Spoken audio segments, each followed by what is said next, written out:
Welcome to the Prep Picks Report, first and 15, a full 15 minutes of content before we sit down for the main entree. In 2018, Morris High won their first CIF's D3 section title in 24 years. The Kearney Comets were D4 runners-up to San Diego. The resurgence of inner-city football here in San Diego enough to attract the State Farm PPR Game of the Week crew. To John Shacklet Field we go, where we pick it up early on as Morris seems to be in control. That's Michael Cunningham, who's featured on the pre-PR. He goes in from 12 yards out, point after no good, 6-0 Morris. Kearney responds with Nico Estrada from 13 yards out, number 6. Knifes his way into the end zone. Morris clinging to a 14-7 lead. But Cunningham is a multi-dimensional athlete. That's the reason why we had him on the show early. He can throw the ball.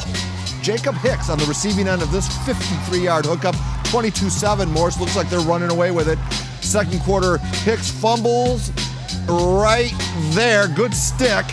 Fumble recovered by Cedric Wells. Sets up a Kearney field goal at the break. Morris is up 28-17. Bert Grossman with the halftime interview. There's a lot expected at half. Michael Cunningham, one throwing, one rushing. Offense line's playing great. What do you got for the second half? A little bit of the same thing. Hopefully we keep our mistakes on defense and run the ball a little bit tougher on offense.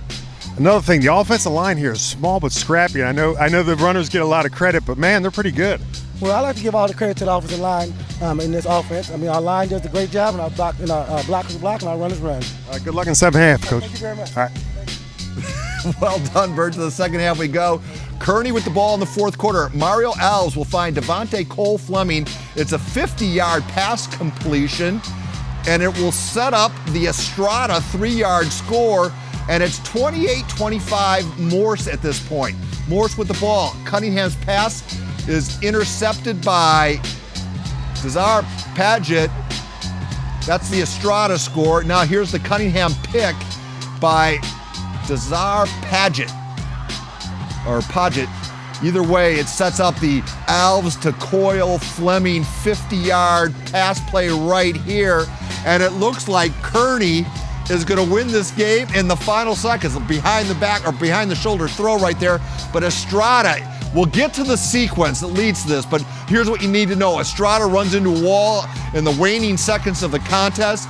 We go to the State Farm board as Morris clings to a 28-25 victory. Cunningham, 20 carries, 196 yards, one rushing touchdown, one passing touchdown, which leads to my cohort in crime, one of the leading pundit makers of our time, opinion makers of our time, Thank one you. of the leading pundits, and of course the Strikeforce head coach, Bert Grossman. Bert, exciting ball game. It was, and you know what? Early on, it looked like they were going to run away with it. Morris, give it to Coach Gray and Kearney. They came back. They stayed with it. Some turnovers. We didn't see the turnover change from Morris, unfortunately. Yeah. But great game towards the end. All right, so this is the sequence that everybody will be talking about in both schools for days to come. Kearney's field goal kicker, Masashi Nozaki kicks a game-tying field goal in the final seconds. Short field goal, it's up, it's good. This ball game is tied at 28. But Morse is offsides. So Will Gray sends his offense back onto the field and plays for the win. You know what happens. Estrada stopped on the 2-yard line. Coach Gray explains his decision to take the tying points off the board.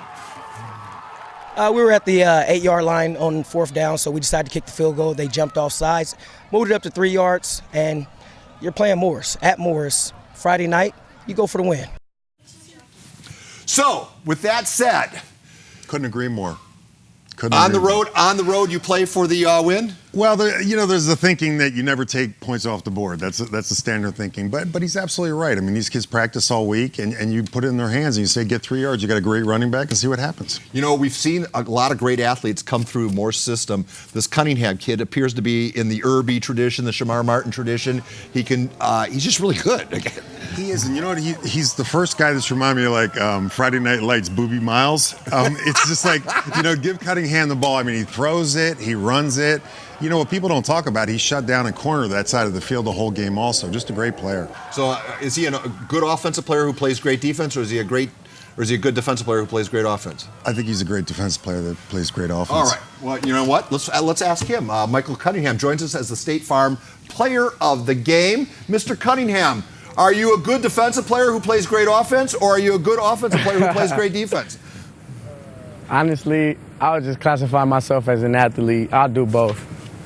Well, let me ask you a question, because everybody says they're an offensive player because they want the ball, but you pretty much, I watched you at corner, you shut down that whole side. I mean, they didn't even throw at you. I mean, that's pretty impressive, don't you think? Yes, sir. I just try my best out there every play, make sure they don't throw it to my side. All right, we're looking at some ground level video of you, young man. Who do you try to model your running style after? Honestly, my running style is me. Like people say that I'm up too high in the hole, but it's just because I'm tall. I don't be that high. It's just because I'm tall. But yeah, I'm out of my style after myself. So I said earlier, you're the first guy I've watched that reminds me of Booby Miles from Friday Night Lights. What do you think? He's never watched Friday. Have you ever watched Friday Night Lights? Everybody's watched that. Yeah, I watch. Yeah, okay. I know who Booby Miles is. Everybody knows. Okay, Booby. okay. Finish your question. I mean, because you seem to make something out of nothing, and we watch these highlights and they're great, but people don't see the 5, 6, 7, 8 yard runs that you seem to get all the time out of nothing. Right. That's just our line, honestly. Our O-line, like you said, they short and scrappy, but they do get the job done. All credit to them. Michael, I know your mom's really happy about this performance as well. 2 great performances. We certainly appreciate your time. Join us. You sticking around late. You can turn the lights off at John D. Shacklet Field, okay? Yes, sir. Appreciate you. Congratulations. I'm sure we'll talk again. We're going to talk more about this game and, of course, the big game at Cathedral. Man, that went right down to the wire. But the show really features a cast of 1,000 pigs, starting with one of the great hardest workers in the San Diego market, Mr. Brandon Stone.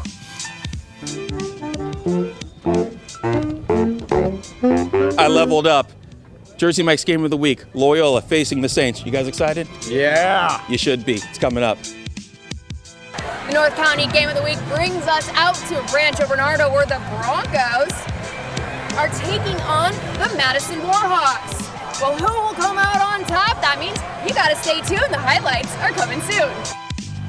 How many times did the Braves get in this end zone against the Islanders? Find out straight ahead on the Prep Picks and Report.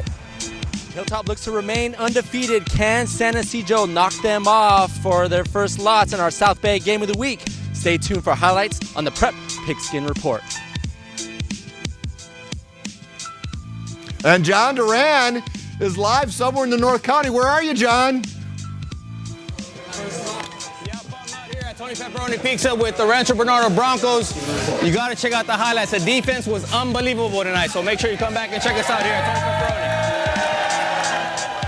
Hey everybody, it's week 3 of the high school football season in San Diego. You the fans voted for your Hollandia fan fave this week, and our PPR team is currently tracking which of these 4 had the best game.